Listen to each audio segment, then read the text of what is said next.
சென்னை பல்லாவரத்தில் ஏரியாவுக்குள் யார் கெத்து என்பதை நிரூபிக்க சரித்திர பதிவேடு குற்றவாளியை கொலை செய்ததாக கொலையாளிகள் வாக்குமூலம் அளித்துள்ளனர்.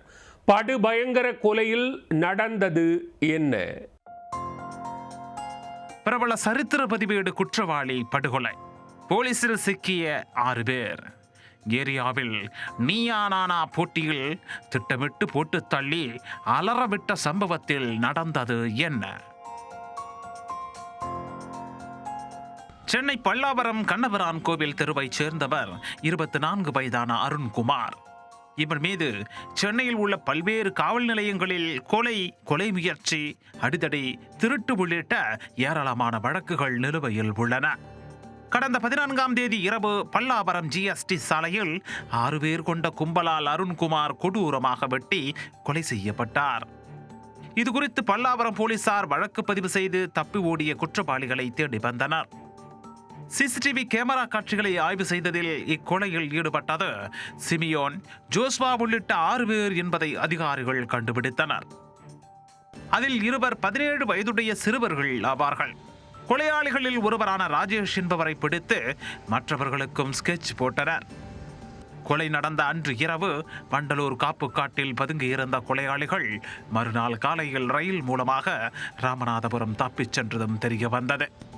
பின்னர் அங்கிருந்து பல்லாவரத்தில் உள்ள தங்களது மற்ற நண்பர்களிடம் வாட்ஸ்அப் காலில் பேசிய போது போலீசாருக்கு தங்கள் மீது சந்தேகம் இல்லை என்பதை அறிந்து கொண்டனர். இனி தாங்கள் நிம்மதியாக வாழலாம் என நினைத்து 5 பேரும் ராமநாதபுரத்திலிருந்து பேருந்து மூலம் சென்னை கோயம்பேடு பேருந்து நிலையம் வந்து சேர்ந்தனர். அதனை ரகசியமாக கண்காணித்து காத்திருந்த போலீசார் அவர்களை பிடிக்க முற்பட்ட போது அதிர்ச்சியில் உறைந்த 5 பேரும் ஆளுக்கொரு திசையில் தப்பிச் செல்ல முயன்றனர். ஆனால் அவர்களை போலீசார் விடாமல் துரத்தி சென்றனர். அப்போது தடுமாறி கீழே விழுந்ததில் கொலையாளிகள் சிமியோனுக்கு ஒரு கையிலும் ஒரு காலிலும் எலும்பு முறிவு ஏற்பட்டது.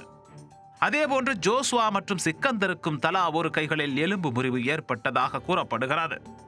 இருந்த போதிலும் அவர்களை மடக்கி பிடித்து கைது செய்த போலீசார் பல்லாவரம் காவல் நிலையம் அடைத்து சென்றனர்.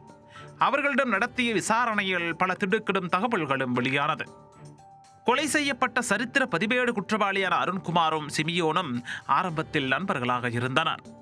பின்னர் மதுபோதையில் அவர்களுக்கிடையே ஏற்பட்ட தகராறு காரணமாக தனித்தனி குழுவாக பிரிந்து செயல்பட தொடங்கினர்.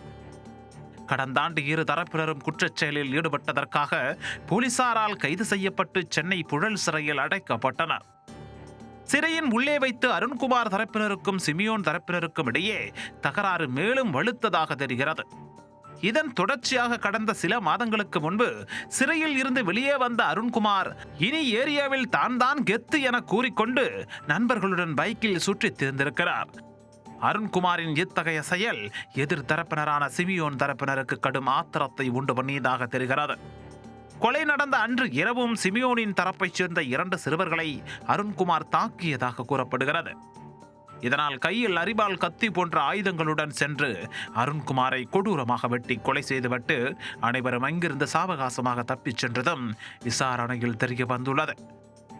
கைது செய்யப்பட்ட குற்றவாளிகளிடமிருந்து கொலைக்கு பயன்படுத்திய அரிவாள், கத்தி போன்ற ஆயுதங்கள் பறிமுதல் செய்யப்பட்டன. 6 பேர் மீதும் வழக்கு பதிவு செய்த போலீசார் அவர்களை தாம்பரம் நீதிமன்றத்தில் ஆஜர்படுத்தினர். மேலும் பிடிபட்ட சிறுவர்கள் 2 வரையும் செங்கல்பட்டில் உள்ள சிறுவர் சீர்திருத்த பள்ளிக்கும் மற்ற 4 பேரையும் சென்னை புழல் சிறைக்கும் அனுப்பி வைத்தனர். ஏரியாவில் யார் கெத்து என்று நிரூபிப்பதற்காக அரங்கேறிய இந்த கொலை சம்பவம் சென்னை பல்லாவரத்தில் பெரும் பதற்றத்தை ஏற்படுத்திவிட்டது.